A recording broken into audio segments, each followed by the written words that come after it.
Next, who else has a question? Right here. Yeah. How about Mark? Working with Mark, who played through with that. How about Oh, Mark was a great guy. I did two with him. him? Friday 13th? You did? Yeah. I did Friday 13th and Return of the Living Dead. We became really close friends. Sweet man. We wish he was here. Great guy. I mean, seriously, really one of the greatest guys. Mm-hmm. How did James Karen fit in with the set? How do you think, Ballbuster? No, what? James Karen, how did he fit in with the group? Like he felt like one of the father figures. Yeah, He was one of the father figures. He was We had a lot of scenes together, and I was really fortunate to be paired off of him. And if I was a producer, I've said this a million times, but if I was a producer, I would hire him as an actor just because he was so infectious, and his energy around the set, even with the crew and everybody else, he was just fantastic. And you know, just a classy guy. He was, come on, he was the Pathmark man. I mean, Yeah. You know, in the makeup room. He was always telling jokes. He had the always telling jokes. He was on. We were in makeup for hours on end, and great stories. He was on Broadway and with a Brando and Streetcar Named Desire. He had a small part as the gentleman caller, and tons of stories. Really good friends with Jason Robards, who came to the set. You know, so they were good friends. John Philbin was friends with Eric Stoltz, who came to the set a couple of times at the time. Yeah. That was kind of cool. And he was always somebody, no matter what you're seeing, if you had a scene that was coming up, you may want to question it, or you didn't know where to go with it, or whatever. He was somebody you knew you could go to and get anything. In this scene, I got da-da-da-da, he would just stick with that shit, da-da-da-da, he would give me that. I went to him and asked him something once when I got here, after he slapped the shit out of me in that scene. Yeah, it was a really fun. I was like, how do you keep going in another scene without killing this man?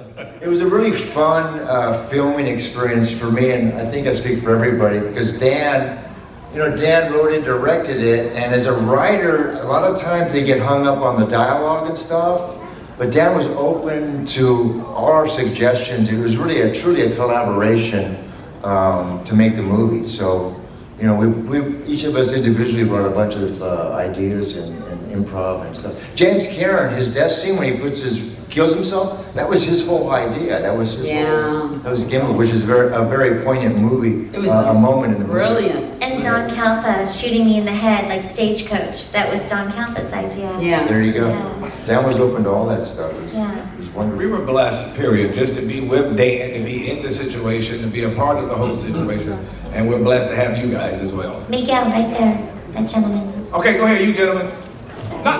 Didn't you already ask something with all them kids back there? Didn't want to make up your mind. Was there any scenes that you guys filmed that didn't make the movie that you thought should have, or any favorite scene that, you know, anything like that? Nice.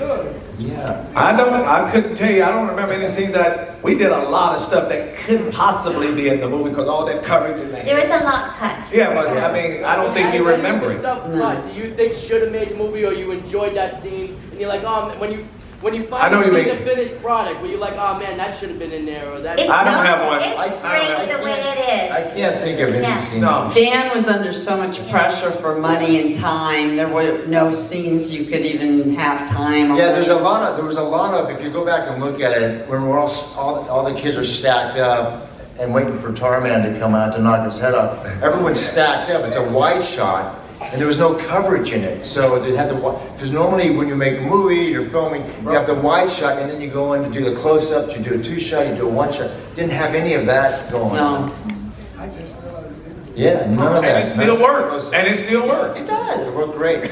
Good question. We were also blessed because we were able to rehearse for 2 weeks before we started principal photography, which Clue, again, was not a part of because he got hired at the very last minute. Okay, in the front row here. Easy question.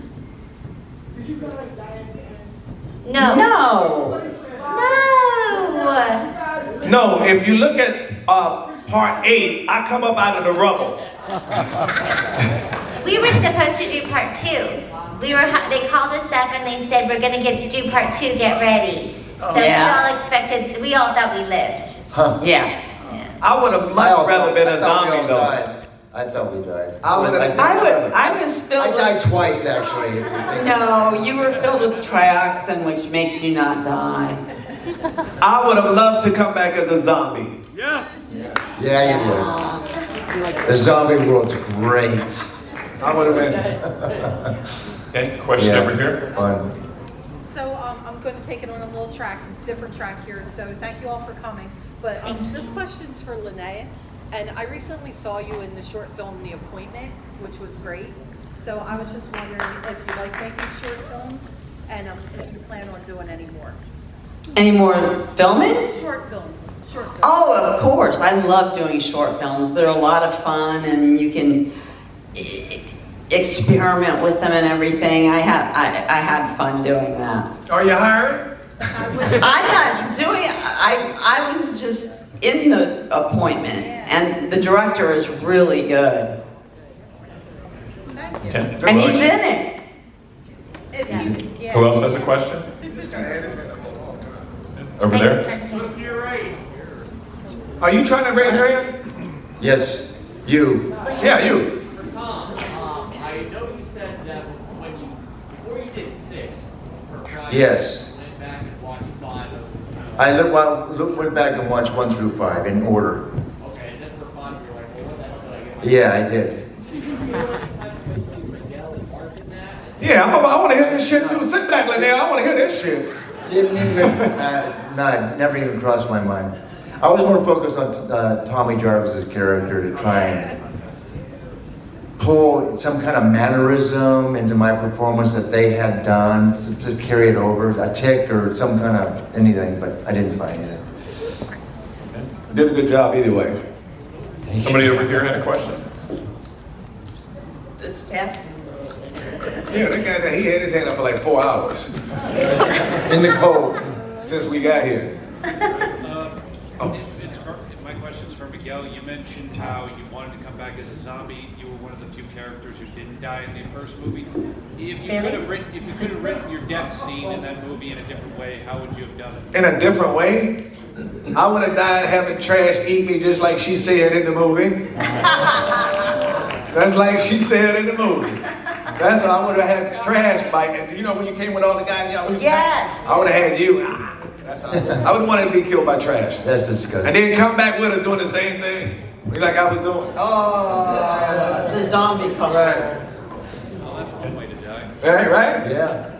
There's a couple of ways. All right, guys, we have time for about 2 to 3 more questions, so let's make them good. Someone who hasn't asked a question already? Come on, Ed.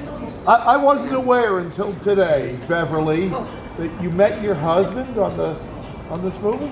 Oh, my husband is here, Clayton Hartley. He was the assistant art director on Return of Speech. Stand up. Speech. Stand up. And he's good, and he's working a lot of big movies.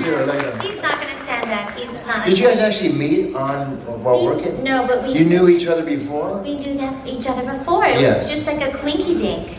Wow. So that we worked on the same film. That ain't it. He and I was dating, and he came to visit me, and he saw you. No, he Stand up. Go defend yourself.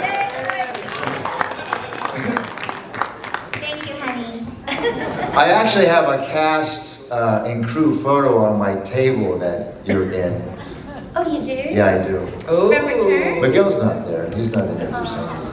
Oh, from Friday the 13th or from Friday the 13th? No, We got it 3 days. Because he did Friday the 13th, part 5 as well. Oh, yeah. These guys. I did It was a 6. small community at the time. Oh, you did. I did number 6.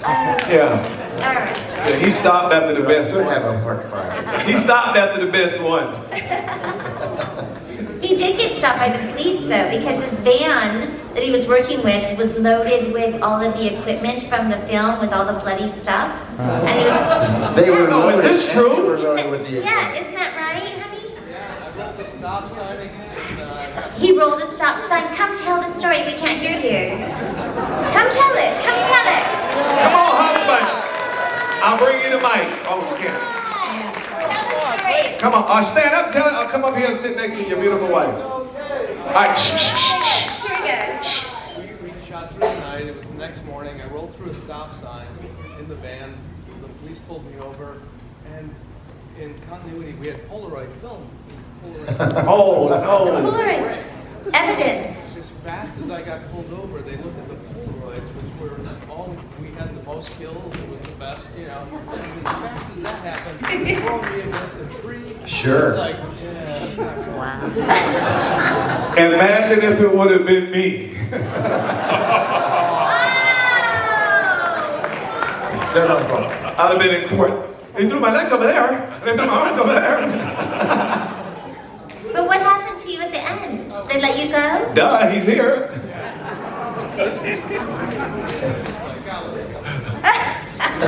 But can you imagine? But hey, listen, if I'm a cop and I pull up a white boy with long string of hair, and he got bloody clothes in the car and Polaroids of dead bodies, what do you think they're supposed to do? Of course. So funny. That's horrible. I didn't know that story. Yes, ma'am, you over there and the glasses on. I'm sorry to be irrelevant, but we're dying to know about Juana Man too. It's not relevant. They don't even know about that movie. No, it's in development. That's all I got to say. It's in development. So we're still working on the script, so the story's not even really trolling. All I know is Juana and Jamal gonna be in the scene at the same time. Are you guys making an appearance? Hey. I would love them to make Can the we film. I'm make that directing it, so if they want to, all of them can be in it. Everybody write in and say You ain't got to write in. You're gonna be writing to me. I'm telling you, I'm gonna get it.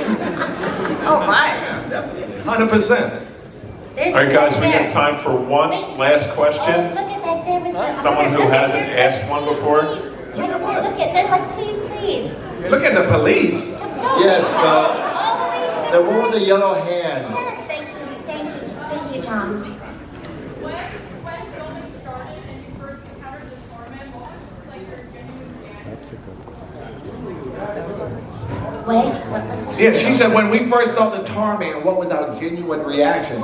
I don't remember if we saw him completely before he came up. we saw. I can tell you that they hung a drapes in front of my scene, and they didn't want me to see him. And then when the scene started, they were like starting the scene, and then it was time for me to see Tarman, and they ripped the sheet down, and I was supposed to have this terrified reaction, and I did because that was my job. And I just thought, oh my God, he looks so incredible. But yeah, it was, yeah. What do you mean incredible? You fell in love with him? No, I was kidding. an I'm joking. costume. So yes, yeah, it was a genuine, oh my God, that's incredible. It's like, oh, you saw the scene. Yeah, you gotta admit, it was a really good makeup job. You have to admit. Incredible. Okay, ladies and gentlemen, please let's have a big round of applause. Yeah. It's party time. For Miguel Nunez Jr., Monet Quigley, Tom Matthews, and Beverly Randolph, the 40th anniversary of Return of the Living Dead.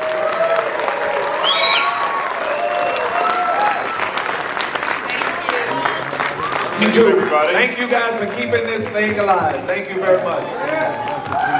And we'll switch over for the costume contest shortly.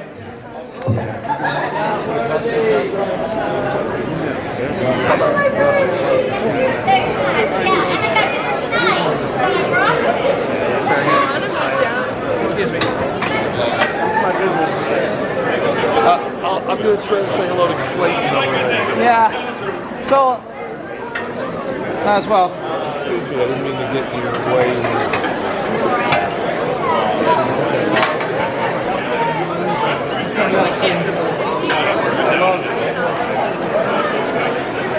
Like I look at the movie and then I'll